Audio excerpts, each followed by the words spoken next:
Municipal ఎన్నికల్లో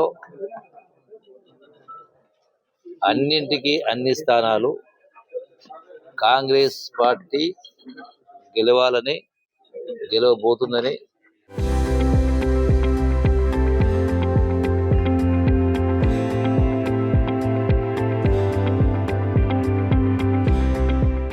పెద్దపల్లి నియోజకవర్గానికి నాకు ఇన్ఛార్జిగా ఇవ్వడం జరిగింది. అందులో భాగంగా ఈరోజు మంచిర్యాలకు రావడం జరిగింది.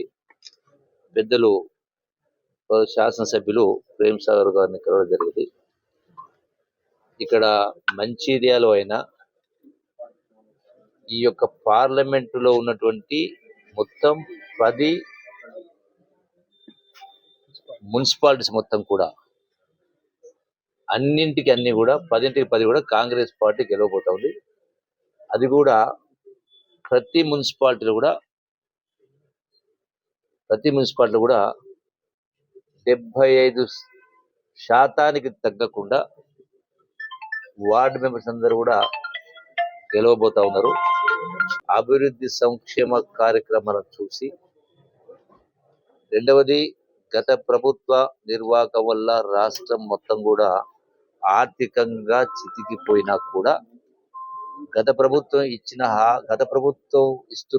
ఇచ్చినటువంటి ఏ ఒక్క స్కీమును రద్దు చేయకుండా వాటి కొనసాగిస్తూనే మళ్ళీ అదనంగా చెప్పనటువంటి స్కీమ్స్ అన్ని కూడా అమలు చేస్తున్న కారణంగా ఆయా వార్డుల్లో కానీ ఆయా మున్సిపాలిటీలో కానీ ఇంకా అభివృద్ధి కొనసాగాలంటే రాబోయే 3 సంవత్సరాల పాటు కాంగ్రెస్ పార్టీ అధికారం ఉంది.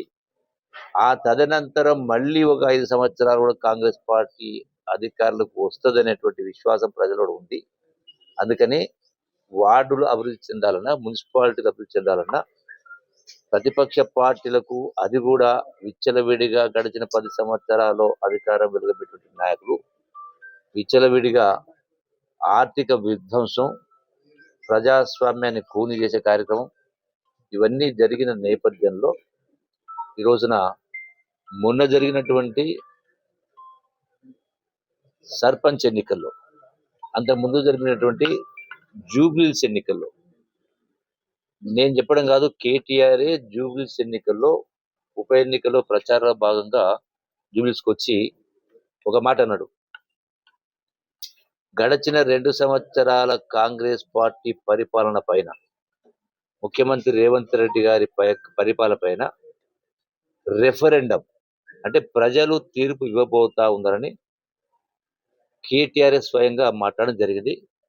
మరి ఆయన చెప్పిన మాటలో రెఫరెండం, ప్రజాభిప్రాయం, ప్రజల యొక్క స్పందన పరిపాలన పైన తీర్పు ఇవ్వబోతా అన్నాడు.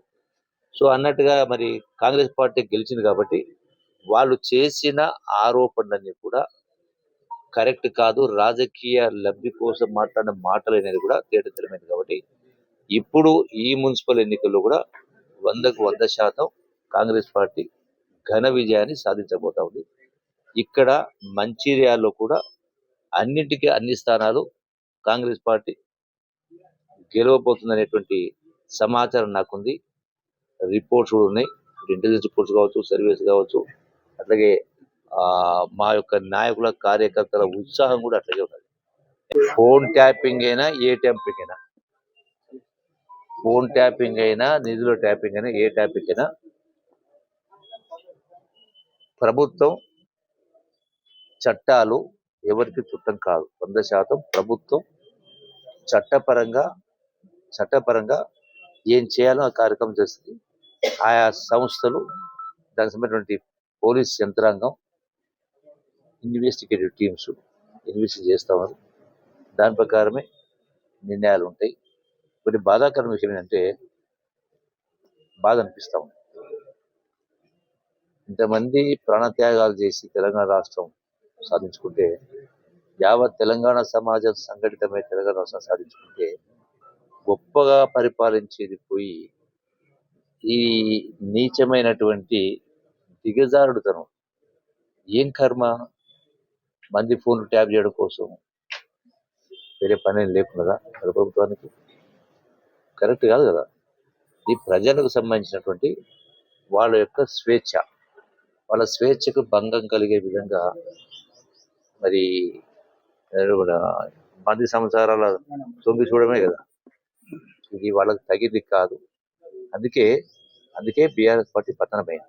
Thank you. చరిత్ర సృష్టించినోడు ఇప్పుడు ఆ చరిత్రని తిరగరాయబోతున్నాడు. అబద్ధాల గోడల్ని బద్దల కొట్టి నిజాలను రాగా మీ ముందుంచబోతున్నాడు. నిజమైన వార్తల కోసం వెంటనే డౌన్లోడ్ చేసుకోండి రా యాప్ని.